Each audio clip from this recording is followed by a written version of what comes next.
자, 빅데이터 모델링 파트 3과목 파트는 크게 두 개의 장으로 구성이 되어 있죠. 그래서 제 3과목이 오히려 2과목보다는 정리하기 편하다는 얘기를 계속 말씀을 드려요. 그 얘기는 뭐냐면 3과목 파트 분석 모형 설계만 잘 진행하게 되면 우리 분석 기법 적용 파트에서는 각각의 분류 예측 알고리즘이 등장한다 할 수가 있고 각각 알고리즘마다 한 문제 정도 배정이 되어 있기 때문에 가장 특징적인 부분만 이해하고 정리하더라도 문제 득점하는 데 전혀 지장이 없어요. 그래서 3과목에서 폭망하는 경우가 거의 없습니다. 그죠? 뭐 문제가 갑자기 뭐 퀄리티가 확 올라서 그런 경우도 존재하지 않고요. 따라서 가장 특징적인 부분만 출제된다는 거 다시 한번 강조해서 말씀드리도록 합니다. 우리 앞선 해당되는 회차당 출제 기출 유형들을 보게 되면 데이터 분할과 회계 분석 파트 굉장히 출제 빈도가 높아요. 그 다음부터 해당되는 각각의 알고리즘마다 한 문제 정도 배정이 되어 있다 할 수가 있겠습니다. 따라서 우리도 해당되는 문제 챕터 1에 관련된 부분 파트에서는 좀 더 시간을 할애를 하게 되고 나머지 해당되는 기법, 분류 기법에 관련된 또 예측 기법에 관련된 부분에서는 그 기법별로 특징점을 정리하는 것만으로도 충분하다는 것 바로 3과목 파트의 특징이라는 것도 강조해서 말씀드리도록 합니다. 자, 분석 모형 설계 파트 크게 우리는 이렇게 요약해 볼 수가 있어요. 앞에서 우리 빅데이터 탐색 파트를 했죠. 말 그대로 탐색하고 축소하고 해당되는 앞파트 내용이라 할 수가 있고 크게 지도학습과 비도학습을 구분한다 할 수가 있겠습니다. 따라서 우리 1과목에 우리 해당되는 인공지능 파트의 지도학습과 비도학습, 강화학습 파트가 이 3과목에 등장하더라도 전혀 이상할 것이 없어요. 자, 여러분 보시면 지도학습의 알고리즘들이 있어요. 분류와 예측의 알고리즘들이 있고요. 물론 두 개 다 해당되는 것들이 있어요. 한 알고리즘으로 분류와 예측들이 할 수 있는 알고리즘들이 있겠죠. 따라서 우리 해당되는 빅분기 실기 파트에서 여러분이 실제 적용하게 될 알고리즘들이라고 할 수가 있겠습니다. 그래서 여러분이 원하는 알고리즘 또는 가장 시간이 적게 걸리는 알고리즘을 이용해서 실제 작업형 2 유형에 관련된 답안을 제출한다고 생각하시면 돼요. 또한 크게 지도학습 관련된 부분이 나오게 된다 할 수가 있겠죠. 자, 통계 분석 기반의 분석 모형, 우리 앞에서 다 내용 확인한다 할 수가 있고, 우리 시험만의 특징이라고 할 수가 있겠어요. 우리 앞에서 분산 분석 학습하지 않았거든요. 우리 분산 분석 크게 여러 가지로 구분할 수가 있어요. 해당되는 독립 변수와 종속 변수의 수에 따라서 1원이냐, 2원이냐, 또는 종속 변수 개수에 따라서 수에 따라서 다별량 분산 분석이냐, 또는 공분산 분석으로 나눌 수가 있어요. 자, 이와 같은 개념을 물어보는 문제, 바로 분산 분석을 물어보는 문제, 우리 시험만의 출제 경향이라는 것도 강조해서 말씀을 드리도록 할게요. 물론 회계 분석 파트에서 등장하게 돼요. 데이터 마이닝 기반의 분석 모형, 크게 분류와 예측 모형으로 구분하게 되고 다 해당되는 문제, 통계적 방법, 트루 기반 관련된 기법, 최적화 기법은 파트 4와 연관성이 있어요. 매개변수 최적화 파트와 연관성이 있어요. 또는 기계학습 기법으로 분류하게 됩니다. 뭐 이런 내용들은 너무 잘 알고 있기 때문에 시험 문제 출제될 가능성은 없고요. 군집화에 관련된 정의 문제도 출제가 됐어요. 이런 문제 절대 틀려서는 안 되는 문제라고 할 수가 있겠죠. 또한 이거는 3과목 후반부에 군집 분석 파트는 별도로 구분이 되어 있어요. 말 그대로 우리 앞에 나와 있는 분석 모형의 파트는 해당되는 분석 기법, 바로 챕터 2의 총론 파트라고 할 수가 있습니다. 따라서 우리 챕터 2만 확실하게 이해를 하게 되면 챕터 1은 충분한 이해도를 높일 수 있는 부분이라고 할 수가 있겠죠. 또한 머신러닝 기반의 분석 모형으로 구분하게 돼요. 그래서 지도학습과 강화학습, 바로 파트 1에 있는 인공지능 파트의 내용이라 할 수가 있겠습니다. 자, 우리 이 굉장히 분석 모형 정의 파트, 우리 관련돼서 굉장히 중요한 개념들이에요. 우리 이 개념들이 파트 3, 4 연계가 된다 할 수가 있고 꼭 이 개념을 알고 있어야만 합니다. 즉, 분석 모형 구축할 때 고려사항이라고 할 수가 있겠죠. 하이퍼 파라미터, 베리언스, 바이어스, 과대적합, 과소적합. 이 6개의 개념들 서로 다 물려져 있어요. 이걸 충분하게 이해한다는 거 중요하고요. 이번 시험 역시 반드시 나옵니다. 반드시 나올 수밖에 없어요. 따라서 이와 같은 그림을 우리 앞에 설명했던 우리 편향과 분산 또는 과대적합, 과소적합 또는 하이퍼 파라미터와 파라미터를 설명할 수 있어요. 해당되는 언더피팅과 오버피팅을 통해서 우리 하이 바이어스, 하이 베리언스를 구분하게 되고 하이퍼 파라미터를 조절해서 가장 최적의 베스트 모델을 만들게 되는 거라고 할 수가 있겠죠. 따라서 별개의 문제가 아니죠. 여기서 말하는 XG라는 것은 분석 모형의 복잡도를 의미를 해요. 따라서 이 6가지 키워드를 확실하게 이해하는 거 상당히 중요하고 이거는 필기를 떠나서 실기의 작업형 관련된 기본적인 용어이기 때문에 반드시 이해하는 거 다시 한번 강조드리고 자, 이와 같은 이해는 이와 같은 그림을 통해서 여러분 이해하는 거 다시 한번 강조해서 말씀을 드리도록 합니다. 자, 우리 시험에서는 프로세스 순서를 물어보면 굉장히 중요하다 했죠. 자, 이 파트는 우리 1과목 빅데이터 분석 파트와 연계되어 있습니다. 자, 분석 모형 구축 절차 크게 4가지로 요약해 볼 수가 있고 요건 정의와 모델링, 검증 및 테스트, 적용 이렇게 구분할 수가 있습니다. 자, 분석 도구 이게 시험 문제 등장하진 않아요. 우리 R과 파이썬으로 구분하게 되는데요. 자, 여러분 해당되는 우리 시험 문제 출제 유형을 다시 한번 강조 말씀드립니다. 절대 우리 시험 문제에서는 지금까지 딱 한 번 출제됐어요. 특정 분석 도구 R을 이용해서 데이터 분석 결과를 보여주고 해석하는 문제 지금까지 딱 한 번 출제됐어요. 근데 그렇게 출제되면 안 돼요. 왜? 우리는 선택하게끔 돼 있거든요. R과 파이썬을 선택하게끔 돼 있어요. 어디서요? 실기시험 임에서요. 거기서 선택을 하게끔 돼 있어요. 실기를 접수할 때 나는 R로 할 거야, 파이썬을 할 거야 접수하는 게 아니라 내가 실제 환경에 가서 자기가 옵션으로 나는 R로 파이썬으로 그 빅데이터 가상 공간 환경에서 설정하게끔 되어 있습니다. 그래서 이와 관련된 결과 해석 문제 등장하면 안 돼요. 원래는요. 한 번 출제됐어요. 그래서 여러분 문제 풀 때 어떤 교재를 풀더라도 해당되는 R 베이스 또는 파이썬을 결과를 통해서 해석하는 문제 필기에서 절대 준비할 필요가 없다는 것도 강조해서 말씀드리도록 합니다. 자, 이 과정들이 2가지가 있는데요. 솔직히 말하면 나는 기본 베이스가 없어. 코딩에 관련된 기본 베이스가 없어. 저는 R을 추천드린다 할 수가 있고 나는 적어도 프로그램 언어를 좀 해봤어. 저는 파이썬을 추천드립니다. 자, 2번째 데이터 분할이 있습니다. 자, 데이터 분할과 관련된 부분 이 시험 홀드아웃과 K폴드, 부스트랩은 반드시 나옵니다. 그게 홀드아웃이 정답일 수도 있고 K폴드가 정답일 수도 있어요. 또는 부스트랩 정답일 수도 있죠. 자, 이 파트는 나중에 어디랑 관련되어 있냐면 4과목에 가시면 빅데이터 결과 해석 파트, 교차 검증 파트가 따로 분리가 되어 있고 거기서는 디테일하게 K폴드를 또 나눠서 나와 있습니다. 그거와 차이점이라고 생각하시면 돼요. 또한 데이터 분할을 함에 있어서 우리 해당되는 트레인 데이터와 또는 베리데이션 데이터, 테스트 데이터의 정의를 물어보는 문제, 특히 이 베리데이션 데이터에 관련된 정의 문제, 우리 시험 문제, 예상, 출제, 보기라 할 수가 있다는 점도 강조해서 말씀드리도록 합니다. 자, 분석 기법의 적용은 너무 많죠. 하지만 여러분 강조 말씀드린다고 할 수가 있고 여러분 절대로 회귀분석, 의사결정나무, 인공신경망, 서포트 벡터 머신 이와 같은 내용들을 다 꼼꼼하게 이론적으로 정리를 하고 학습하는 거 사실상 어려워요. 물론 절대 학습 시간이 있다면 가능하겠죠. 하지만 우리는 필기시험에 있다는 1차적인 목표가 있고 해당되는 기법마다 문제가 출제될 수 있는 요건들은 다 정해져 있어요. 따라서 해당되는 출제 키워드 중심으로 해서 이것들이 뭘까? 이렇게 정리하고 반복 학습하는 것이 중요합니다. 그냥 여기 있는 교환 이용하셔도 되고요. 해당되는 조건이 뭐가 있어? 회귀분석과 상관분석 차이점이 뭐가 있고 회귀분석 해석하는 방법 이런 형태로 어떻게든지 단권화시키고 한 페이지, 2페이지에 모든 걸 다 몰아서 요약해야지만 반복 학습할 수가 있어요. 우리 4과목을 반복해 돌려야 되잖아요. 그중에서 한 가지만 펑크가 나더라도 우리 과락이라는 게 있어요. 이런 함정이 있기 때문에 우린 골고루 4과목을 반복 학습하는 거 중요하고요. 어떻게든지 분량을 줄여서 몇 페이지에 다 요약해서 넣어놔야만 해요.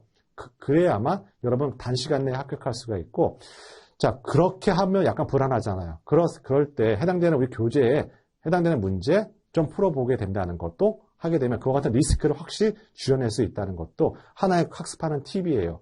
하지만 이 분량이 700페이지 이상 넘어간다. 500페이지 너무 많아요. 400페이지 너무 많아요. 요약만 한정을 한다면 자 요약은 한 100페이지 내외로 무조건 줄여놔야 되고요. 그 다음에 거기다 기출문제 풀면 돼요. 더 이상 확장하지 마세요. 자, 이와 같은 키워드를 갖고 있어요. 자, 회귀분석 기본적인 가정 조건, 이와 같은 문제 출제가 된다 할 수가 있고, 로이스트 회귀분석은 일반 선형 회귀분석과 차이점을 관련해서 그 기준점이 있어요. 우리 차원 축소에는 PCA가 기준이라고 한다면, 회귀분석과 로이스트 회귀분석은 회귀분석의 기준이에요. 회귀분석과 로이스트 회귀분석의 차이점이 첫 번째 포인트고요. 우리 앞에 회귀분석에 관련된 일반적인 조건들을 물어보는 문제, 2번째 출제 포인트라고 할 수가 있겠습니다. 제 세 번째 의사결정나무는 단독적인 부분이라 할 수가 있고, 물론 여기서 한 문제가 등장하게 되는 거예요. 그래서 의사결정나무의 분리 기준, 바로 순수도를 의미한다 할 수가 있고, 순수도가 의미하는 바가 뭘까라고 할 수가 있겠죠. 두 번째는 가지치기와 정지규칙이에요. 의사결정나무 풀트리 한다는 건 뭐예요? 문성 모형이 복잡해짐을 의미해요. 그럼 뭐가 생겨요? 과대적합이 생기는 거예요. 그럼 과대적합 방지하기 위해서 뭐가 필요해요? 가지치기와 정지규칙이 필요하게 되고, 이 가지치기와 정지규칙을 물어보는 문제가 우리 시험 문제 출제 포인트예요. 두 번째, 우리 해당되는 분리기준 순수도다. 하지만 우리 순수도를 측정하는 지표가 없어요. 뭐만 있어요? 불순도를 측정하는 지표만 있어요. 이 불순도 측정하는 지표, 진입값, 또는 엔트로피, 또는 카이제곱 통계량의 P값, 자, 이와 같은 개념들을 물어보는 문제라고 할 수가 있고, 결국 의사결정나무는 밑으로 가지 분할을 할 때 뭐가 증가해요? 순수도가 증가해요. 다른 말로 뭐라고 얘기해요? 불순도가 감소한다고 해요. 자, 이와 같은 포인트별로 얘는 어떤 거야, 얘는 어떤 거야, 이렇게 요약을 해놔야 돼요. 그래야 전체적으로 내용을 볼 수가 있고 반복 학습을 할 수가 있습니다. 자, 네 번째는 카트 알고리즘이에요. 우리 의사결정 알고리즘에 여러 가지가 있죠. 카트도 있고 KD도 있고 C4.5, 5.0도 있어요. 하지만 용도가 달라요. 카트는 우리 이진 분리만 해요. 그 다음에 KD는 다지 분리를 해요. 여러 가지 분리를 하게 되죠. 특징도 있고요. 카트 알고리즘은 일단 풀트리를 만든 다음에 가지치기를 해요. 하지만 KD라는 알고리즘은요, 중간에 타당도가 떨어지게 되면 딱 멈춰버려요. 따라서 KD는 가지치기라는 용어가 없어요. 이와 같은 알고리즘별로 특징이 있어요. 물론 4번에 관련된 문제, 우리 시험 문제에서 한 번도 출제되지 않았지만 나올 가능성이 상당히 높아요. 딱 내기 좋은 문제라고 할 수가 있습니다. 다섯 번째, 의사결정의 장단점은 인공신경망과 비교해서 출제가 돼요. 이렇게 출제 포인트가 정해져 있다는 것도 강조해서 말씀드리도록 합니다. 자, 인공신경망은 반드시 출제가 돼요. 바로 딥러닝과 관련된 문과 연계해서 나오게 되고, 우리 3과목 후반부에는 딥러닝 파트가 있죠. 그래서 서로 연계해서 나오게 되고, 다른 파트, 다른 검정시험과 차별되어 있는 파트라고 할 수가 있겠습니다. 그래서 우리 가중치와 바이어스의 개념들 다시 한번 강조드리다고 할 수가 있고, 활성함수의 여러 가지 종류가 있어요. 각 특징도 있죠. 우리 시험 문제의 타겟은 시그모이드와 렐러 함수, 또 리키렐러 함수, 소프트맥스 4개 중에 한 개예요. 그 다음에 세 번째, 역전파 알고리즘의 정의를 물어보는 문제라고 할 수가 있고, 경상항법이라는 것은 이선 오차를 최저점을 찾아가는 방법이라고 할 수가 있겠죠. 그런데 이 경사각법은 뭐와 관련되어 있냐? 학습률하고 관련되어 있어요.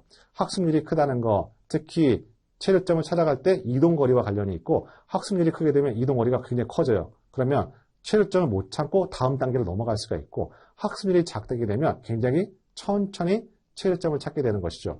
여기에 있는 작은 넘버링 4번은 4과목에 있는 매개변수 최적화라 연계가 되어 있어요. 따라서 우리 1과목, 2과목, 3과목, 4과목, 과목이 구분되어 있다 말씀드렸지만 다 어느 파트와 연계되어 있습니다. 이 점 다시 한번 강조드리고, 이거는 단축하게 심플하게 요약할 때만 이게 보여요. 이게 분량이 너무 많아지게 되면 이게 어느 파트하고 관계되어 있는 것 같은데 감만 있을 뿐이지 직관적으로 이게 연계시킬 수가 없어요. 그래서 여러분 간략하게 요약하는 거 중요하다는 거 다시 한번 강조 말씀드리도록 합니다. 자, 다섯 번째는 기울기 소시 문제예요. 말 그대로 우리 가중치를 갱신하는 거 바로 인공신경망에서 학습이라고 하는데요. 기울기가 소실한다는 거 학습하지 못한다는 거와 똑같은 의미예요. 자, 이와 같은 기울기 소시 문제의 정의. 자, 여섯 번째는 인공신경망의 장단점, 의사결정남의 장단점과 서로 혼용해서 고르는 문제, 오답 보기 고르는 패턴을 갖고 있습니다. 자, 다섯 번째는 서포트 벡터 머신이에요. 자, 서포트 벡터 머신이라는 거 기본적인 개념들보다 우리 비선형 SV에 관련된 문제가 출제돼요. 거기에 대표적인 하이퍼 파라미터 두 개가 있어요. 감마와 코스트가 있어요. 이 감마랑 코스트가 커지게 되면요, 굉장히 복잡한 결정 연계를 만들어내게 돼요. 따라서 분석 모형이 복잡해진다, 과대적합이 된다라고 할 수가 있고, 이와 같은 비선형 SV과 관련된 커널 트릭과 관련된 부분이 출제되고 있다는 것도 다른 시험과 약간 특이점이라고 할 수가 있겠습니다.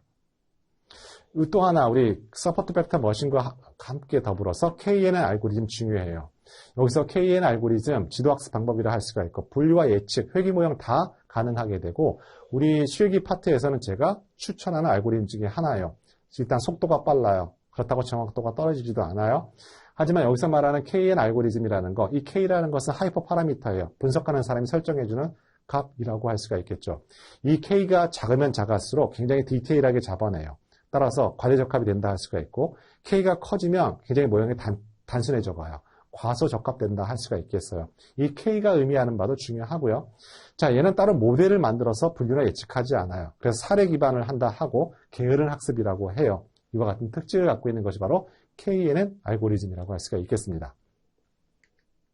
자, 연관성 분석, 우리 시험에서 ADP, ADSP 문제에서는 계산 문제로 출제림이고 빈도가 높았어요. 하지만 우리 시험에서는 계산 문제가 등장하지 않았어요. 하지만 이번 차시에 등장할 가능성이 많겠죠.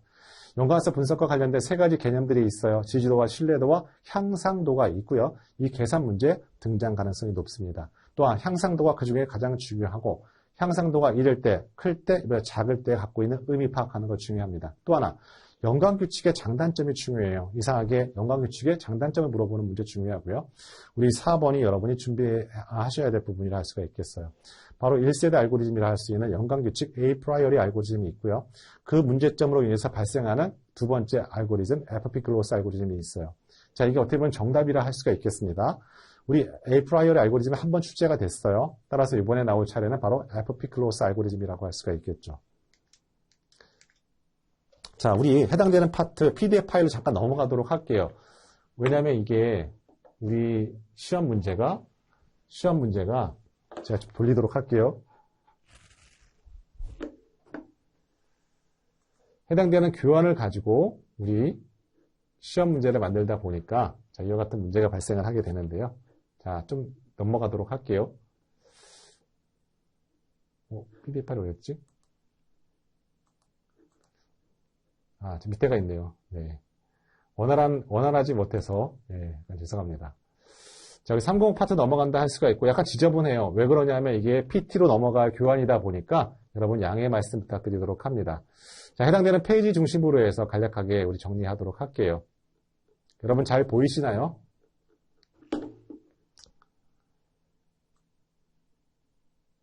갑자기 저 안 보여서 급당했습니다. 얘도 역시.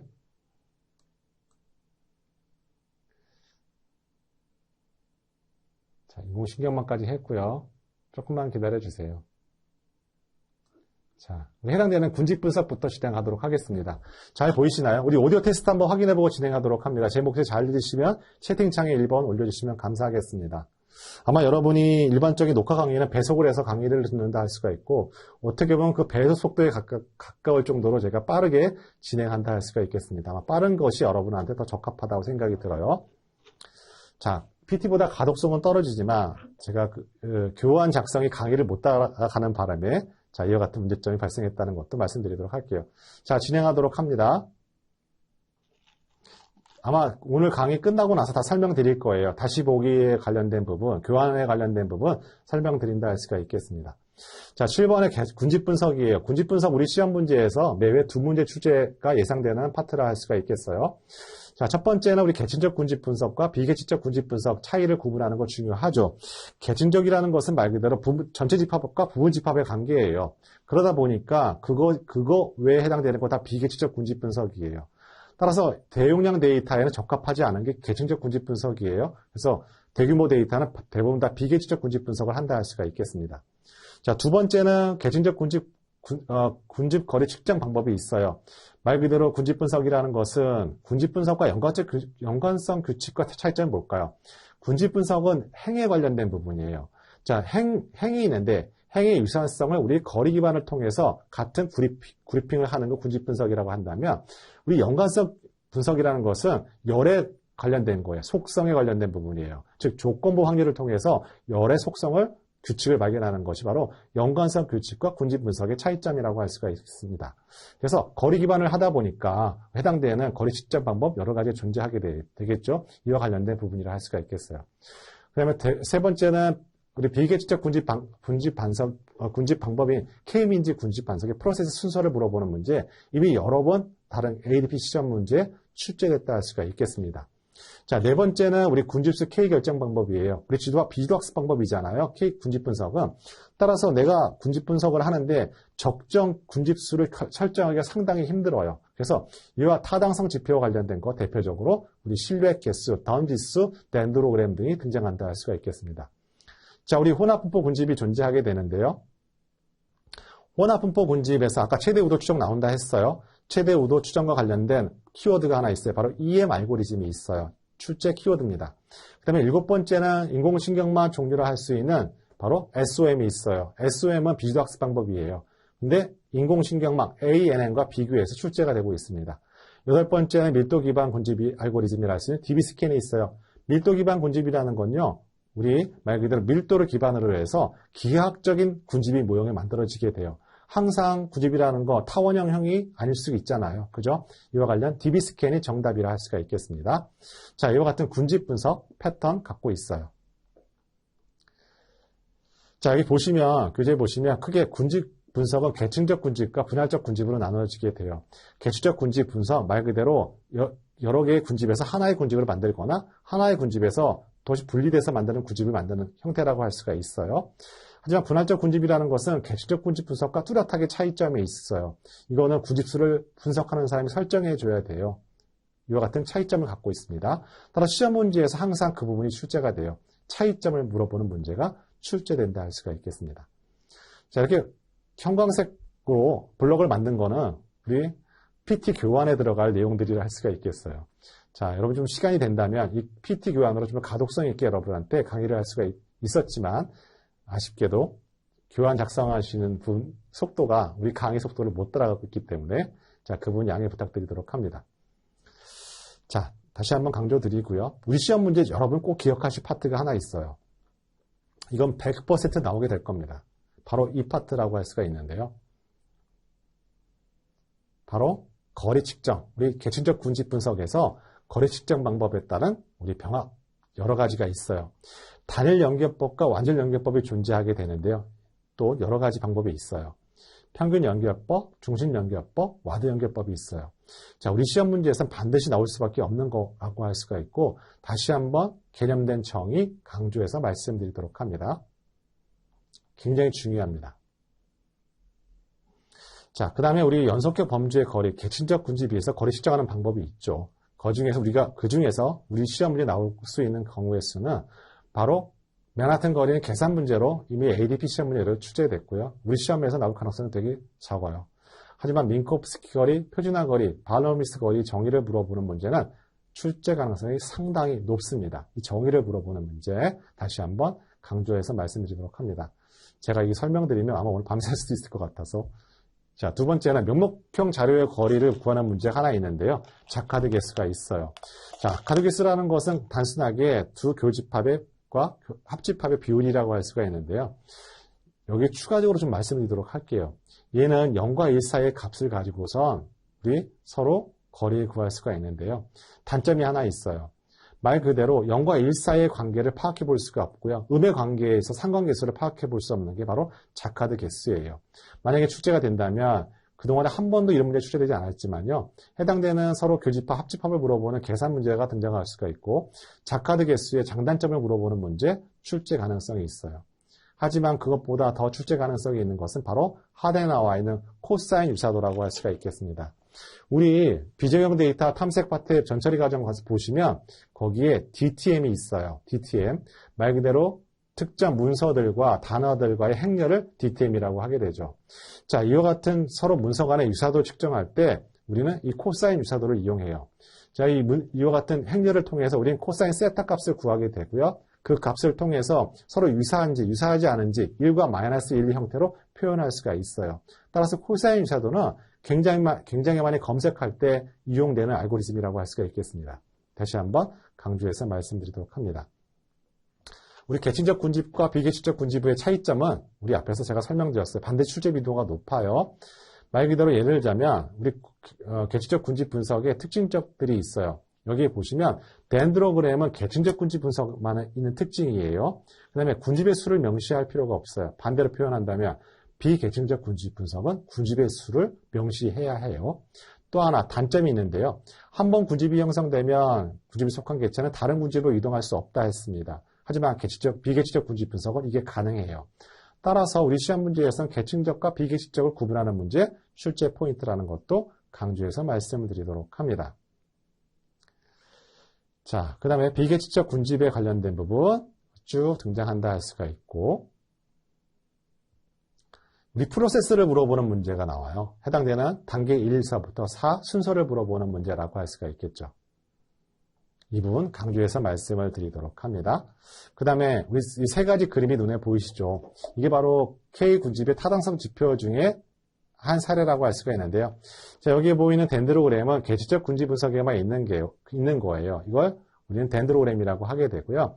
두 번째와 세 번째는 우리 비개체적 군집을 이용하는 방법이라고 할 수가 있고, 두 번째가 바로 엘보 방법이에요. 엘보 방법. 세 번째가 실루엣 개수 방법입니다. 자, 이런 걸 통해서 우리 비지도 학습이라고 할 수 있는 군집 분석은 모형이 잘 됐는지 안 됐는지 평가할 수 있는 항목이라 할 수가 있어요. 따라서 지도 학습과는 전혀 다른 관계라고 할 수가 있겠죠. 자, 이 점 강조해서 말씀드리도록 합니다. 자, K민지의 장단점, 계층적 군집 분석과 비교하시면 되겠어요. 그래서 우리 타당성 지표를 하는 거 어떤 지수가 있고요. 실루엣 개수가 있고 두 가지 우리 시험 문제, 실루엣 개수에 관련된 문제가 ADP 문제에서는 계속 출제가 됐어요. 따라서 실루엣 개수에 관련된 문제 답안으로 출제될 가능성이 많습니다. 자, 혼합분포 군집은 제가 최대보도 추정할 때 말씀을 드렸어요. EM 알고리즘을 이용한다. K-민즈와 알고리즘과 굉장히 유사하고요. 우리 EM 알고리즘은 크게 E 스텝 단계와 M 스텝 단계로 구분하게 돼요. 해당되는 관측실을 통해서 우리 모수를 추정하는 단계, 바로 E 스텝 단계라고 할 수가 있는데요. 자, 해당되는 관측시의 확률을 통해서 우리 M 스텝 단계에서는 해당된 이 데이터에 맞는 모수, 평균과 분산을 추정하게 돼요. 이 변동이 없을 때까지 계속 무한 루프를 돌게 되는데 이게 바로 EM 알고리즘이라 할 수가 있고, 정답은 EM 알고리즘을 출제될 가능성이 100%입니다. 자, 우리 해당되는 기법에 있어서 장단점을 알고 있는 거 굉장히 중요해요. 이 점 강조해서 말씀을 드리도록 합니다. 자, 네 번째는 자기조직화 지도예요. 자기조직화 지도, 썸이라고 할 수가 있죠. 자, 썸 관련된 부분, 인공신경망과 비교해서 출제가 돼요.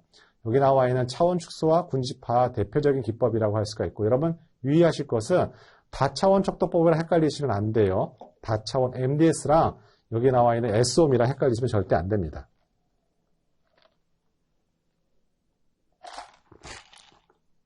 자, 여기 보시면 약간 여러분이 이해 못 하시는 부분이 있어요.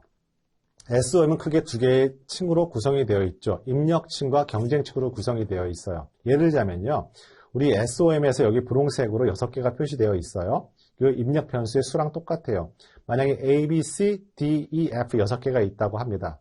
하지만 얘는 경쟁층으로 안에 각각의 뉴런 노드가 있어요. 이 뉴런 노드 설정은 분석하는 설정해 주는 거예요. 그러면 우리 입력 변수는 6개였잖아요. 이걸 SOM을 이용하게 되면 각각의 A, B서부터 A, B, C, D, E, F가 해당되는 뉴런 노드에 출력이 됩니다. 하지만 여기서 끝나는 게 아니고요. 그러면 차원 축소를 한 게 아니잖아요. 그럼 경쟁층에서 취형된 입력 노드끼리 서로 클러스터가 돼요.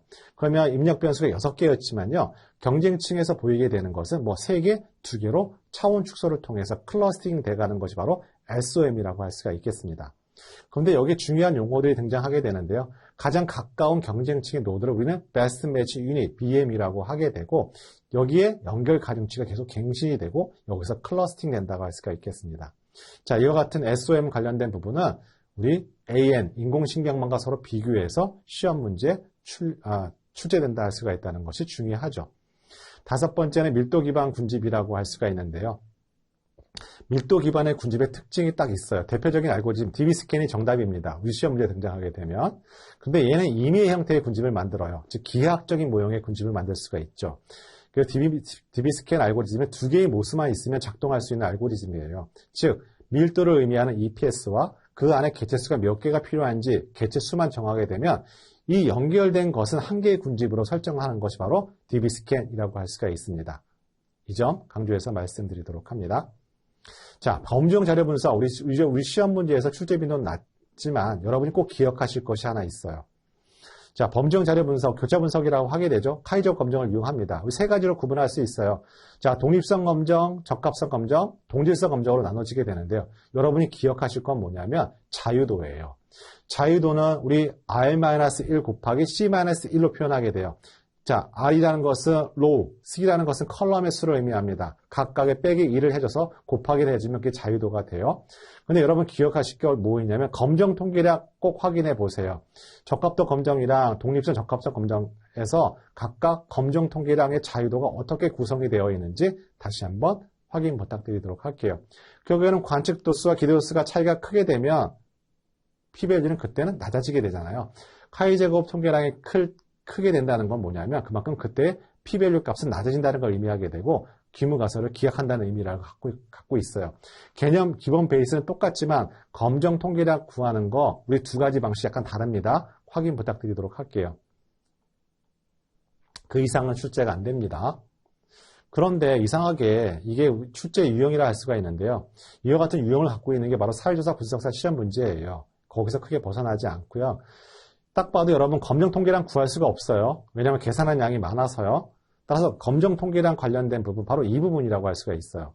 자, 이 부분에서 R-C-1이 어떻게 나오는지 다시 한번 강조 말씀드리도록 합니다. 위에 샘플을 보고 샘플을 통해서 이 계산이 어떻게 되는지 말 그대로 행의 수에서 빼기 1을 해주고 우리 열의 수에서 1을 빼기 해주게 되면 그때 카이제곱 통계량의 자유도가 나와요. 그래서 이 부분만 여러분 기억해 주시면 됩니다.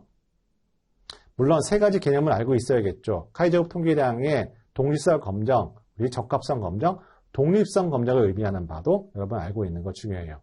이게 나중에 우리 파트 4에서 한 번 또 나와요. 모수의 유의성 검정할 때 한 번 더 등장합니다. 이 점 강조해서 말씀드리도록 하고요. 자, 답변량 분석 파트에서 우리 이 과목에서 PCA와 관련해서 PCA와 요인 분석의 차이점, PCA와 T값 분해의 차이점, PCA와 우리 선형 판별 분석, LDO의 차이점만 가지고 충분히 풀 수가 있어요. 따라서 중복되어 있는 개념이라고 할 수가 있고, 물론 여기에 관련된 고유 벡터 값들이 등장하게 되는데요. 자, 그건 역시 PCA 기준으로 정리하시면 되겠고, 우리 시험의 출제 유형 특징이라고 한다면 용어에 관련된 부분 굉장히 출제되고 있어요.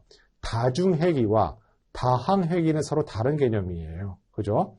다중회귀는 독립변수의 수가 많은 거고, 다항회귀라는 것은 독립변수의 차수가 증가하는 거라고 할 수가 있다는 점도 강조해서 말씀드리도록 합니다. 로리스트 회귀 분석했고요. 자, 분산 분석 우리 앞에서 제가 강조 말씀드렸습니다. 답변량 분석 차이점 우리 종속 변수가 복수인 경우에요. 자, 정중상관 분석에 관련된 정의 부분 말씀드린다 할 수가 있고, 그 다음에 마지막 공분산 분석, 분산 분석 계열이라고 할 수가 있는데요. 자, 공분산 분석과 기존의 분산 분석에 관련된 개념, 답변량 분석과 차이점 구분하는 점, 우리 시험 문제 출제 키워드로 자리 잡고 있다는 것도 강조해서 말씀드리도록 합니다. 자, 나머지는 우리 파트 2에 나와 있는 PCA와 관련된 부분 제가 좀 전에 말씀드려서 크게 벗어나지가 않아요. 그 강의만 여러분 들으시면 해당되는 파트 충분히 커버가 가능합니다. 그 파트에서 유튜브에 오픈된 파트 중에서 고유 벡터와 고유 값의 의미도 다 명시를 했습니다. 또한 공분산 행렬에 있어서 값을 갖고 있는 의미 무엇인지 설명드렸고요. 이와 같은 공분산 행렬 분해를 통해서 우리는 고유 벡터와 고유 값의 의미를 파악할 수가 있습니다. 근데 생각보다 주상문 분석과 관련된 문제 출제 난이도는 그렇게 높지가 않아요. 말 그대로 파트 2에 제가 말씀드렸던 유튜브에 오픈됐던 내용들 그 범위에서 크게 벗어나지 않다는 것도 강조해서 말씀드리도록 합니다. 자, 나머지도 마찬가지고요. 답변량 분석 파트 이렇게 정리하시면 되겠고, 우리 답변량 분석 파트 중에서 다차원 분석에서 스트레스 값은 제가 파트 2에서 언급하지 않았어요. 자, 스트레스 값이라는 것은 엄밀히 따지면 부적합성 지표라고 할 수가 있고, 0으로 갈수록 퍼펙트한 모형이라고 할 수 있다는 점도 강조해서 말씀드리도록 합니다. 자, 조금만 참아주시면 돼요. 파트 4는 오히려 더 요약하기 더 편합니다. 자, 우리 시험 문제에서 시계열 분석 파트가 출제 빈도가 좀 높아요. 그건 약간 좀 특이점이라고 할 수가 있고, 우리 정상성에 관련된 부분 출제되지 않았으면 출제될 가능성이 이번 차시 높아요. 세 가지 조건 등장하게 되고요. 또한 비정상 시계를 정상 시계로 돌릴 때 방법, 차분이란 용어 출제 키워드입니다. 또한 시계열 분석 방법에서 우리 요소 분해법이 있어요. 우리 계절 요인과 관련된 추세 요인에 관련된 부분 언급된다 할 수가 있고, 우리 평화법 관련해서 이동 평균 방법과 지수 평화법에 관련된 정의 문제 출제 포인트라 할 수가 있겠습니다. 또한 아리마에서 아리마 모형 PDQ라고 구분하게 되는데요. 이때 말하는 P와 D와 Q를 물어보는 문제 출제 패턴이라고 할 수가 있겠습니다. 자, 마지막 시계열 모형에 관련된 부분인데요. 우리 AR과 관련된 부분 또는 MA와 관련된 부분 또는 아리마, AR, MA와 관련된 부분 우리 시험 문제 한번 출제됐다고 할 수가 있겠어요. 자, 이것이 바로 기존에 있는 ADP와 ADSP 시험 문제 차별이라고 할 수가 있는데요. 어쨌든 간에 우리 AR과 MA, AR, MA 모양은 다 정상 시계열이에요. 아리마는 비정상 시계열이에요. 그래서 차분이란 단어, D가 있는 거예요. 자, 이 점 강조해서 말씀드리도록 하고, 자, 분해 시기를 크게 네 가지 요인으로 구분한다 할 수가 있겠습니다. 추세 요인과 우리 계절 요인, 순환 요인, 불규칙 요인을 구분하게 되고, 이 네 가지 요인에 관련된 정의 문제 출제될 가능성이 높다 할 수가 있겠습니다. 자, 베이지안 기법, 우리 아까 우리 확률분법 파트에서 베이지 정리 제가 강조해서 말씀을 드렸죠. 자, 이와 같은 베이지안 정리를 이용해서 우리 나이브 베이지 분류 모형이 만들어진다 할 수가 있고, 해당되는 베이지 정리에 관련된 부분 파트 3에 여기 등장할 수도 있어요. 하지만 우리 시험 문제 베이지 분류와 관련된 부분 여러분 이해도를 돕기 위해서 관련된 부분 우리 실제 예제 문제를 비롯해서 여러분 이해 가능하게 되고, 이와 같은 기반을 통해서 여러분 베이지 정리 쉽게 정리할 수 있고 정답을 구할 수 있다는 것도 강조해서 말씀을 드리도록 합니다. 자, 여러분 여기 지금 57분이 계신데요. 자, 우리 처음 시작할 때 62분으로 시작했어요. 그래서 끝까지 앉아 계시다는 것도 굉장히 여러분 대단하시다 생각이 들고요. 자, 우리 시험 문제에서 우리 바로 딥러닝 분석이에요. 차별성 있는 분석이라고 할 수가 있고, 우리 시험 문제에서 CN에 관련된 부분 시험 출제 빈도 상당히 높고 반드시 등장하게 될 겁니다. 자, 여기 나와 있는 CNN 알고리즘이라는 것은 이미지에 특화되어 있는 알고리즘이라고 할 수가 있고, 관련된 용어, 합성급 연산에 관련된 부분 출제 가능성이 상당히 높아요. 상당히 높아요. 그래서 합성급 연산과 관련된 부분, 필터링이 무엇이고, 해당된 필터링의 역할, 그럼으로 인해서 만들어진 피처 맵이 무엇이라는 거 다시 한번 강조해서 말씀드리도록 하고요. 그래서 여기서 용어들이 많이 등장하게 되는데요. 바로 우리 패딩과 스트라이드가 등장하게 돼요. 패딩과 스트라이드 개념을 구분하는 문제, 우리 시험 문제 출제 포인트라 할 수가 있겠습니다. 우리 앞전 시에서는 우리 딥러닝 관련된 부분에서 RNA 등장했어요. RNA도 역시 기록이 소식 문제가 발생할 수 있거든요. 그래서 우리 앞에서 인공신경망에서 기울기 소식 문제가 출제될 수도 있고, 딥러닝 파트에서도 기울기 소식 문제가 등장할 수가 있어요. 그래서 이 점 강조해서 말씀을 드리도록 합니다. 잠깐 우리 이번 파트에서 PPT가 좀 작성했다면 좀 더 훨씬 더 가독성 있게 설명드릴 수 있는데 약간 좀 아쉽다는 생각이 들고, 자, 이 점 양해 말씀드리도록 합니다. 우리 RNN 개념, 순환신경망에 관련된 부분, 우리 히든 스테이트가 있다는 거 강조해서 말씀드리도록 하고, 자, RNN 구조와 관련된 부분, 또한 문제점들, 우리 기울기 소식 문제가 발생할 수 없다는 거, 우리 앞차시에 출제된 문제라고 할 수가 있고, 이걸 극복하는 딥러닝 알고리즘, 바로 LSTM이라고 할 수가 있겠어요. 물론 LSTM이 출제 문제가 날 수가 있겠지만, 여러분 LSTM까지만 기억하시면 되겠습니다. 자, 오토인코더라는 거, 딥러닝의 대표적인 비도 학습 방법이라고 할 수가 있겠어요. 자, 비도 학습 관련된 부분, 우리 시험 문제에서는 오토 인코더와 관련된 구조가 출제가 됐어요. 크게 입력층과 출력층 똑같은 동일한 구조고요. 데이터를 축소하는 게 인코더라고 한다면 다시 원래대로 복원해 주는 게 디코더 역할을 하게 돼요. 이와 관련된 문제 여러분 정리하시면 된다 할 수가 있겠습니다. 자, 문제가 나더라도 딱 딥러닝에서 한 문제가 출제가 돼요. 이렇게 파트별로 알고리즘별로 구분되어 있기 때문에 어떤 특정 알고리즘에 집중해 출제되지가 않아요. 따라서 해당되는 포인트, 그 알고리즘에 관련된 문제가 여러분 그 득점을 고르지 못다 하더라도 낙담하시면 안 돼요. 해당되는 파트별로 한 문제가 출제되기 때문에 가장 특징적인 부분만 골라내더라도 여러분 나중에 실제 시험장에서 정답을 고를 수 있다는 것도 강조해서 말씀드리도록 합니다. 자, 비정형 데이터 분석은 전처리만 학습했다면 크게 문제될 것이 없어요. 왜냐하면 비정형 데이터 분석, 텍스트 분석이라 거의 가깝다 할 수가 있고, 텍스트 분석에서 나올 수 있는 경우는 굉장히 한정적이에요. 따라서 이 과목의 비정형 데이터 탐색, 전처리 파트만 열심히 학습하셨다면 해당되는 비정형 데이터 분석은 충분히 커버가 가능하다는 것도 강조해서 말씀을 드리도록 합니다.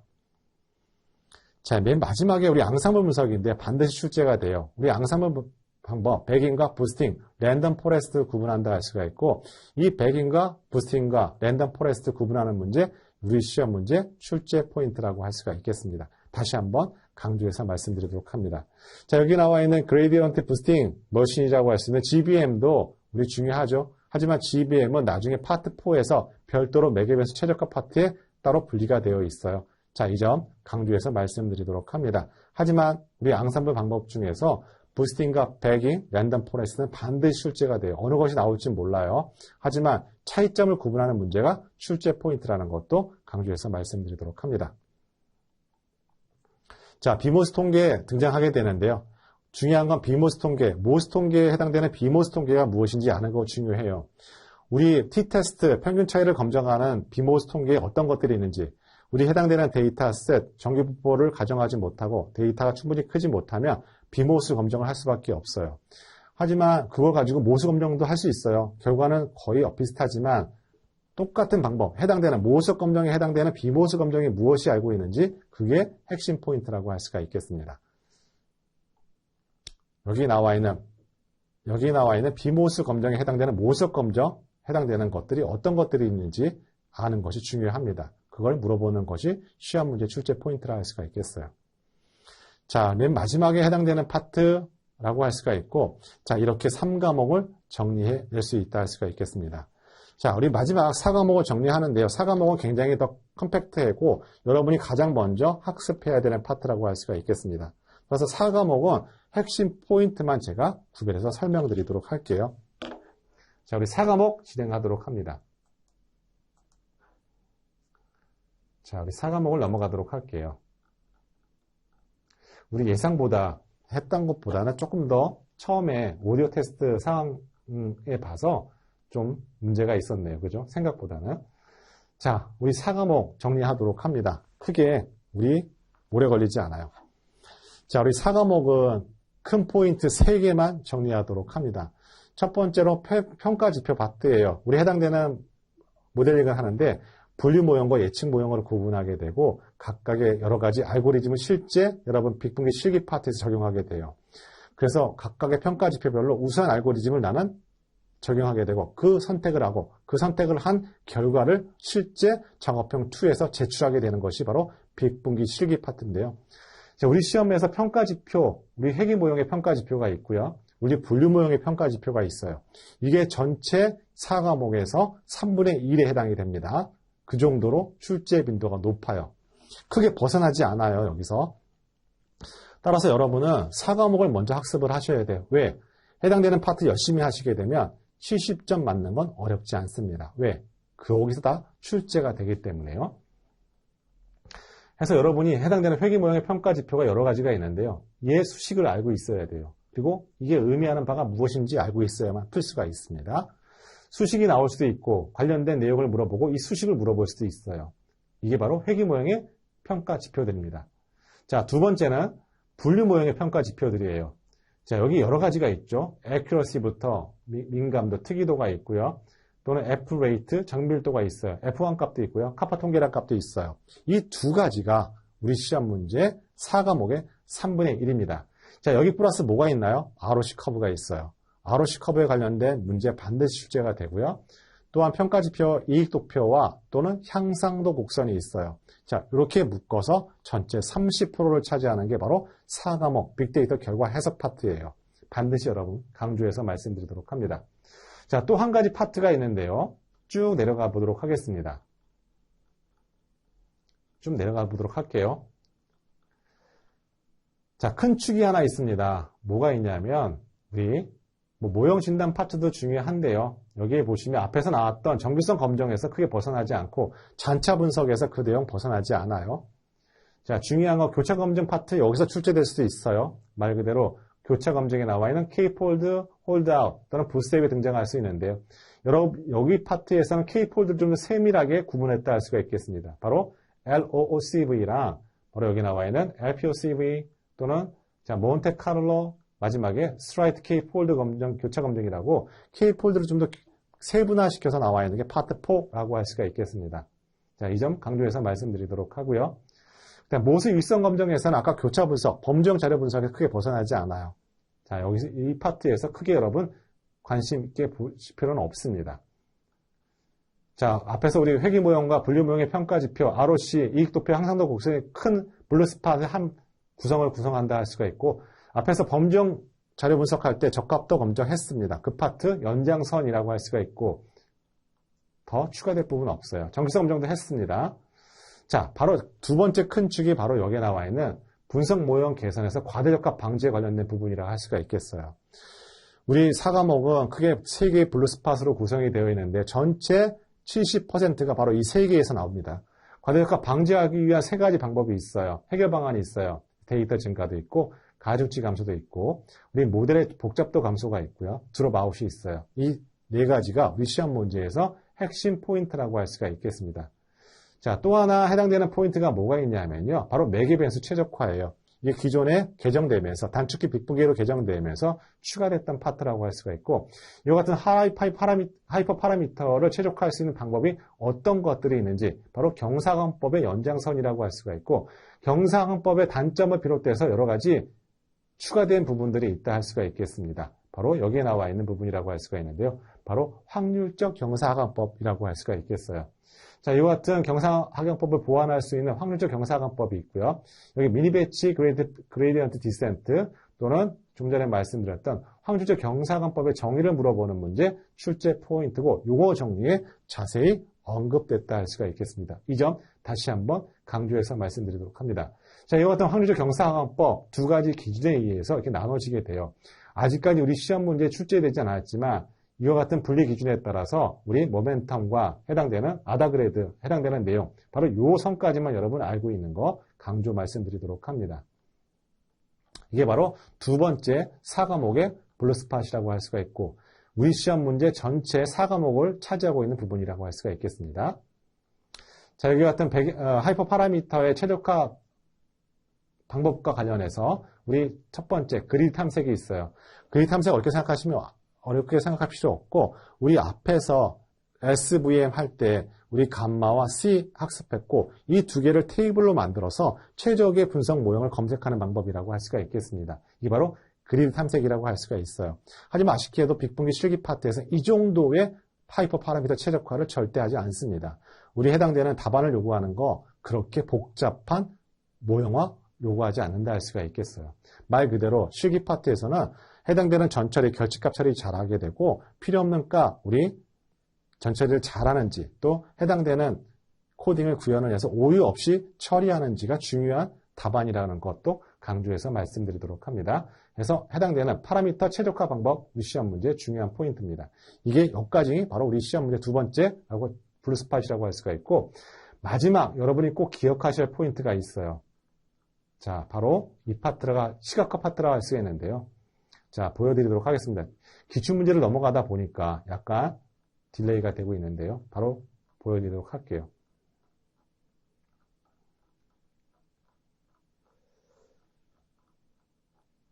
자, 여러분 문제 너무 많이 푸실 필요 없고요. 해당되는 교재 문제만 충분하다 할 수가 있겠습니다. 다시 한번 강조해서 말씀드리도록 할게요. 자, 다른 교재, 이런 교재 찾아가지고 문제를 뭐 1000문제, 2000문제 푸는 거 중요하지 않아요. 자, 해당되는 내용, 요약 정리를 통해서 간략한 문제 푸는 걸 통해서 리스크를 줄여가는 거면 충분하다 할 수가 있겠습니다. 자, 문제가 너무 많나요? 자, 분석 모형의 해결의 방안 중에서 뭐 그닥 중요하지 않습니다. 여러분이 자, 비즈니스 기여도 평가 부분에서 우리 저번 차시에서 해당되는 내용 나왔어요. 어떻게 비즈니스 기여도 평가를 해야 할지 관련된 부분 정의 문제 출제됐다 할 수가 있겠습니다. 이 관련된 키워드 어디서 많이 봤을 거라는 생각이 드는데요. 파트 3에 가보시면 우리 분석 모형 절차가 있어요. 거기에 세 번째 검증 및 테스트 파트에 보시면 비즈니스 기여도 평가 항목이 있습니다. 그 파트에 연계되어 있습니다. 자, 바로 시각화 파트입니다. 바로 정보 시각화 파트라고 할 수가 있는데요. 여러분 정리할 때 어디 파트를 정리해야 되냐 하면 바로 이 파트예요. 나올 건데요. 바로 이 파트입니다. 바로 정보 시각화 파트예요. 자, 이 파트에서 전체 문항, 우리 20문항 중에서 3문제 또는 5문제가 이 문제에서 등장해요. 자, 어떻게 정리하게 되느냐? 자, 시간 시각화와 분포 시각화, 관계 시각화, 비교 시각화와 공간 시각화를 구분하게 되고 각각 시간 시각화를 구현한 분석 도구들이 있어요. 이걸 카테고리를 구분하는 게 첫 번째 포인트라 할 수가 있고 서로 이름들이 비슷한 것들이 있거든요. 히트맵과 트리맵 또는 이런 것들을 서로 정의를 구분하는 문제가 출제 포인트예요. 따라서 해당되는 파트 4, 빅데이터 결과 해석 파트는요. 첫 번째 회귀 모형 평가 또는 분류 모형 평가, ROC, 이익도표와 항상독선이 하나의 축이 되는 거고요. 두 번째 축은 매개변수 최적화 파트, 하이퍼 파라미터 최적화 파트가 한 가지 축이 되는 거고 마지막 축이 바로 여기에 나와 있는 정보 시각 표현이 또 한 가지 축이에요. 이 세 가지만 여러분 꼼꼼하게 학습하게 되면 전체 4과목에서 20문항 중에서 70점을 득점할 수가 있어요.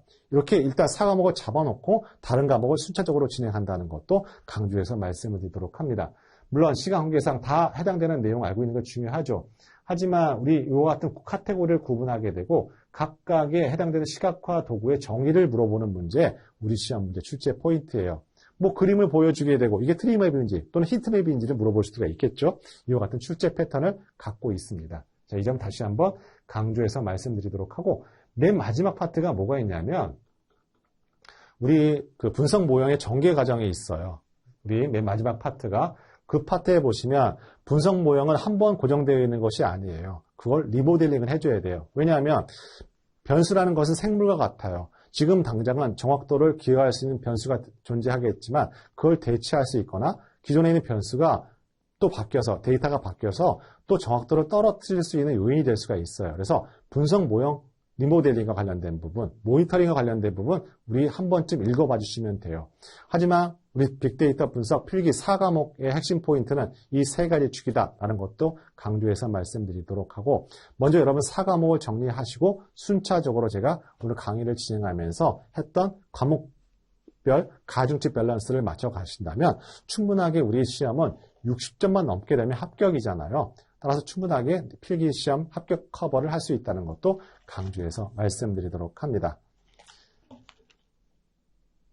네, 지금 거의 다 끝났고요. 우리 실기 우리 강의는 끝났다고 할 수가 있고 부연적인 설명을 좀 드리도록 하겠습니다. 우리 빅데이터 분석 기사 단축기 과정은 우리 정확하게 다음 주 월요일 날 촬영이 종료가 되고요. 아마 월요일날 저녁에는 오픈이 다 종료된 오픈이 된다 할 수가 있겠어요. 그래서 여러분 우리 시간에 비록 3과목 중후반까지만 우리 해당되는 PT로 진행했다 할 수가 있고 우리 해당되는 이번 주 3과목 다음 주 월요일날 우리 마지막 4과목을 통해서 전체적인 빅분기 새로 나온 개정판에 대한 강의가 가능하다는 할 수 있다는 점도 강조해서 말씀드리도록 할게요. 자, 예상보다는 제가 약간 10분 정도 약간 오버했는데요. 가능하다면 앞으로는 좀 더 요약된 강의로 진행할 수가 있다 할 수가 있겠습니다. 제가 최종적으로 여러분 다시 한번 강조드릴게요.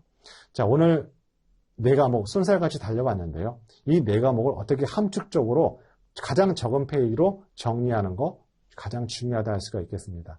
그걸 우리 시험 당일날까지 반복해서 학습을 해요. 그런 다음에 우리 해당되는 교재에 나와 있는 기출문제 또는 예상문제에 해당되는 문제와 답을 확인하는 선에서 리스크를 좀 줄여갑시다. 자, 이게 충족된다면 제가 보기에는 빅분기 시험 자체가 난이도 있는 시험이 절대 아니에요. 여러분한테 고퀄리티를 요구하는 시험이 절대 아닙니다. 말 그대로 기존에 있는 데이터 검정 시험에서 단지 범위가 넓은 것뿐이지 그 차이점 외에는 절대 차별성이 있는 시험은 아니라는 거 강조 말씀드리도록 하고 우리 앞으로 시험이 한 10일 좀 남았잖아요.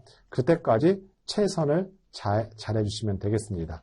자, 교환은 제가 여러분 가능하다면 우리 담당자분하고 상의해서 공유시켜 드리도록 할게요. 우리 해당되는 교재에 있는 내용이라 할 수가 있고요. 가능하다면 공유시켜 드리도록 하겠습니다. 자, 우리 2시간 남짓 여러분 고생하셨고요. 자, 끝까지 남아서 여러분 열심히 열공해 주실 여러분 감사하다고 생각합니다. 우리 시험 남은 예수까지 최선을 다해 주시기 바라고요. 그게 아마 저한테 여러분이 해줄 수 있는 하나의 바람이라고 생각합니다. 자, 여러분 수고하셨고요.